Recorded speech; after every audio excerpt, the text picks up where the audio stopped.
It's time. Today we're looking at arguably the most mysterious and confusing redstone component ever to exist. The redstone comparator. It can be intimidating at first trying to figure out a component as complicated as this, but today I'm going to show you that it can actually be really simple and easy to understand when you break it down. So I'm going to walk you through everything step by step. And by the end of this video, you'll know everything you need to know about comparators. Getting your hands on a redstone comparator requires redstone torches, stone, and quartz. Trust me, it's worth it. When you place a comparator, the arrow points towards the front, or the output side of the comparator. This is where any signal going into the comparator will come out. The inputs are where it gets a little more complicated. Comparators can be thought of as essentially having 4 different possible states. These include maintaining a signal, measuring a block state, comparison mode, and subtraction mode. Each does something different, so let's take a look at how each of these states work. The simplest of the states is maintaining a signal. If a comparator is placed with only a signal going into the back of it, it will output the exact same signal in the direction it's facing. For example, there's a signal strength of 3 left in this redstone line. When it hits the comparator will read the signal and, as you can see, output the exact same signal with a strength of 3 in the direction it's facing. Simple enough. Next, let's look at arguably the most widely used function of comparators. Measuring a block state.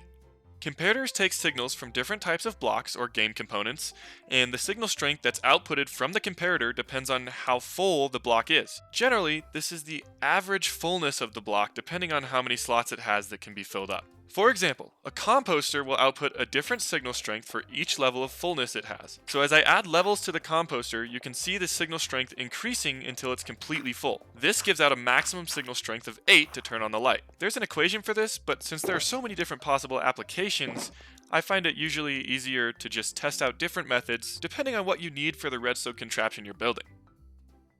On top of receiving signals from blocks with different levels, comparators can also receive signals through opaque blocks with blocks that have levels on the other side of them. The different blocks a comparator can read include all furnaces, brewing stands, hoppers, dispensers, droppers, chests, trap chests, barrels, shulker boxes, and minecarts with hoppers or chests when placed on a detector rail. There are some other non-storage based blocks whose fullness can also be read by comparators. These include composters, lecterns, item frames, and many other miscellaneous blocks. I'll leave a link to the Minecraft wiki page down in the description in case you're interested in exploring all those different blocks and how they work. The next state a comparator can be in is called comparison mode. Some people get confused by this concept, but it's actually super simple. To make sure you're in comparison mode, check that the little torch on the front of the comparator is off. It should be like this by default, but you can always right-click the comparator to change its state. When you're in comparison mode, the comparator will essentially compare its rear input to any side inputs coming into it. If either of the side inputs is greater than the rear input, the output will turn off. If the side inputs are less than the rear input, the comparator will still output the signal strength that's coming into the back of it. And that's really all there is to comparison mode. If you want the comparator to turn off, just send a signal strength into the side that's greater than the one coming in the back. Otherwise, it'll just maintain the same signal strength that's coming in. And now let's head on to the last state a comparator can be used in. This state is called subtraction mode. Subtraction mode is activated when little torch on the front is on. Do this by right-clicking the comparator like so. In subtraction mode, all the comparator does is take the signal coming in the back and subtract the highest of the 2 side signals from the back signal. Whatever that value is now becomes the new output from the front of the comparator. For example, this comparator has a signal strength of 15 coming into the back of it. On the sides are signal strengths of 10 and 12. First, the comparator looks for the highest side signal strength. In this case, it's the side with the strength of 12. It then takes 15, the back signal strength, and subtracts 12 from that number. This gives a value of 3.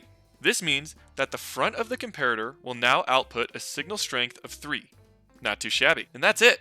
We made it. Feel free to go back and rewatch as many times as you need to, but hopefully, after watching this video, you have a really good understanding of how to use redstone comparators in your contraptions. Comparators can be extremely useful and have a huge role in the world of redstone. Hopefully y'all learned something today. If you did, slap that like button, don't forget to subscribe, and with that, I'll see y'all next time.